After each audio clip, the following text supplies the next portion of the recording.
What if drought wasn't something to fear, but something your farm could outsmart? What if drought wasn't your enemy, but your teacher? What if the land could learn to heal itself faster than the climate could break it? Welcome to Chapter 4 of Farming in the Age of Water Wars.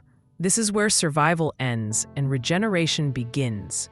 In a world where droughts stretch longer, rains fall shorter, and water is treated like currency, hope often feels out of reach. But beneath our feet, a quiet revolution is taking root.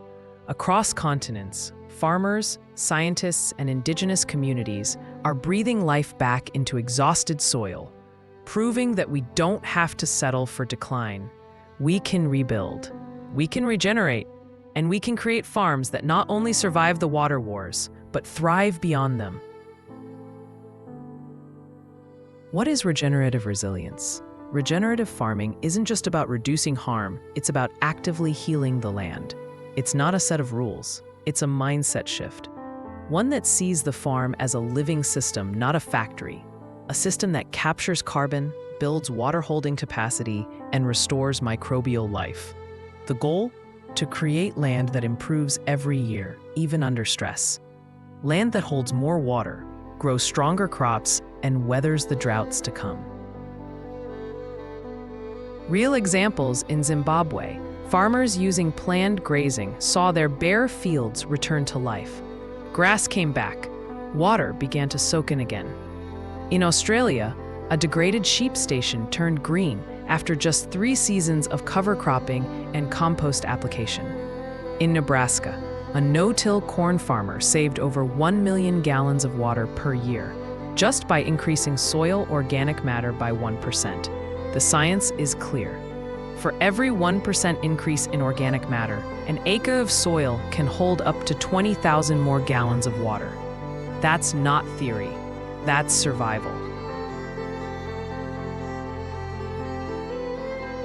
Principles of regenerative water resilience. So how do we regenerate for resilience? 1. Keep the soil covered. Bare soil is dead soil. Mulching, cover cropping, and residue retention all reduce evaporation and shield the ground from heat. 2. Minimize disturbance. No-till or low-till farming protects the soil structure and keeps moisture channels intact. 3. Maximize diversity. Plant diversity boosts root structure, soil life, and water-holding capacity. Integrate animals. Rotational grazing cycles add fertility, stimulate plant growth, and improve water infiltration. 5. Add organic matter. Whether it's compost, manure, or crop residues, building soil carbon boosts water storage naturally.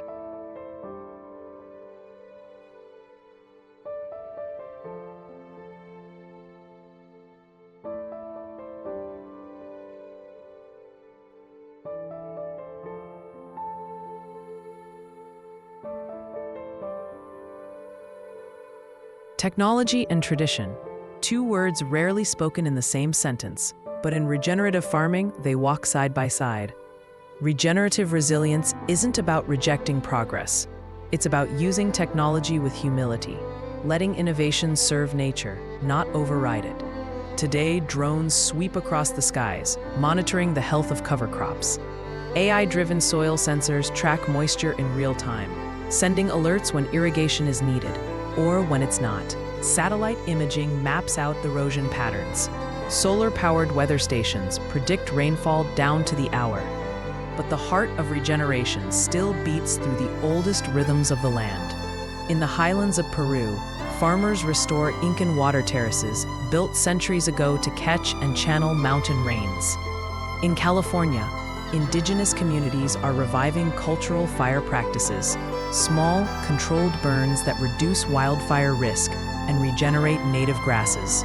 In Kenya, Biochar, an ancient charcoal soil amendment, is being rediscovered.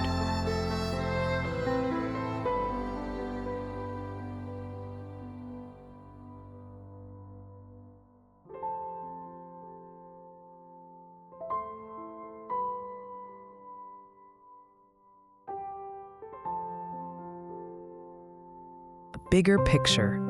This isn't just about water.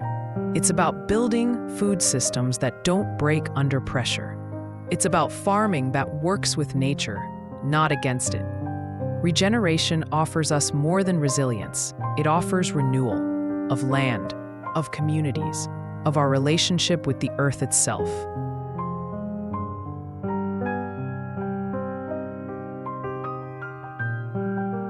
Every seed planted in healthy soil is an act of resistance. Every drop of water saved is a promise to our children, our land, and the generations that will farm it after us. In the face of climate chaos, regeneration is more than a method. It's a mindset, a declaration that we still believe in life, that we choose to build rather than deplete, that the land is not broken beyond repair, only waiting for us to remember how to heal it. Because we don't just need to survive the drought, we need to grow through it. And the way forward starts beneath our feet. Transition to Chapter 5.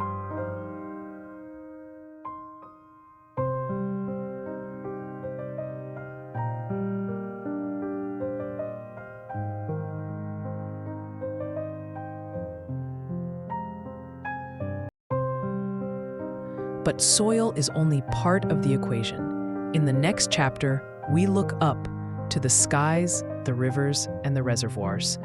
Where does our water come from? Who controls it? And what happens when the tap runs dry? Chapter 5 takes us into the politics, power struggles, and unseen forces behind the battle for water rights.